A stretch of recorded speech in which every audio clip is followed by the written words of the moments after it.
All right, let's build something that's actually designed for you, your own personal fitness playbook.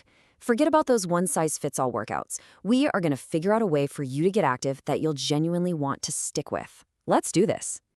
So, does gym class ever feel like you're trying out for a pro team? You know, that constant pressure to be the fastest, the strongest, the MVP? Yeah, if that sounds familiar, then this is for you. We are about to completely flip the script on what it means to be athletic. Okay, first things first, we have to redefine the entire game. The old rules, they're out. It's time to write a new rule book where you and your health in the long run are the absolute center of the universe. So here's the core idea. I know sustainable athletic excellence sounds super technical, right? But it's actually really simple. All it means is finding ways to move that you actually have fun with, things you can see yourself doing for a long time, not for a coach, not for a grade, but just for your own health and wellness. And that's really the bottom line. We're swapping out the pressure of winning a game for the power of building a habit that lasts. The real trophy here isn't a piece of metal. It's finding a way to move your body that feels good, that you look forward to, and that you just don't want to quit. So if this is all about finding a habit you can stick with, the big question is, how? Where do you even start? Well, the next step is all about finding your unique fit. What works for you? So I'm going to ask you directly, what's your move? Before we get into the details, just take a second. What kind of movement, any kind at all, sounds, well, fun, or maybe just a little bit interesting? No wrong answers here. Okay, this is the blueprint. Finding your perfect fit means looking at these four things.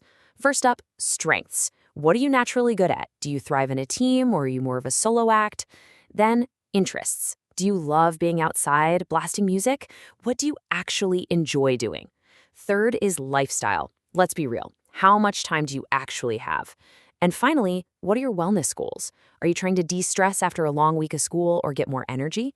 The sweet spot, your perfect activity, is right in the middle of all four.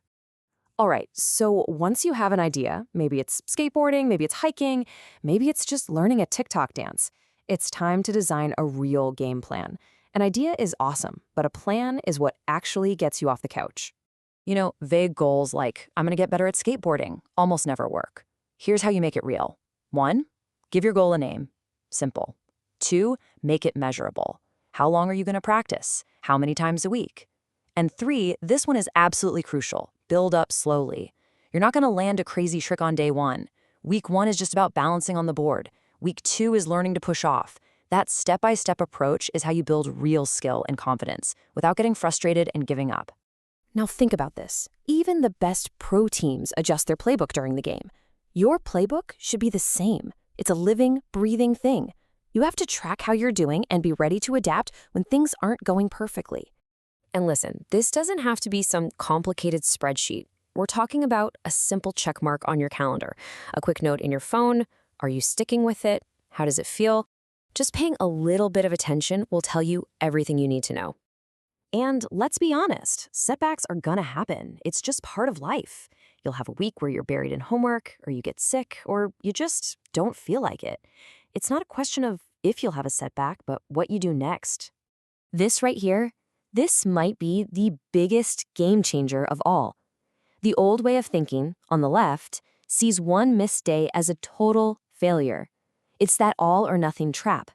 But the playbook mindset on the right sees it completely differently. It's not failure, it's just data.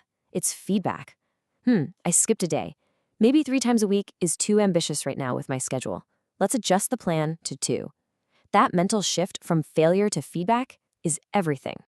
So, you've found your fit, you've designed a game plan, you're tracking and adapting, but how do you keep going? You know, for the long haul? That brings us to our final, and maybe most important, section, playing the long game. So what is the secret sauce? How do you really make it stick? Well, it boils down to 2 things, enjoyment and social support. We've talked a lot about finding something you actually enjoy. The second piece of that puzzle is finding your people, a friend who'll join you, a family member cheering you on, even an online community. Whatever it is, don't try to do it all by yourself. So there you have it. That's the guide to building your personal fitness playbook. Remember, this isn't about being the best athlete in the school.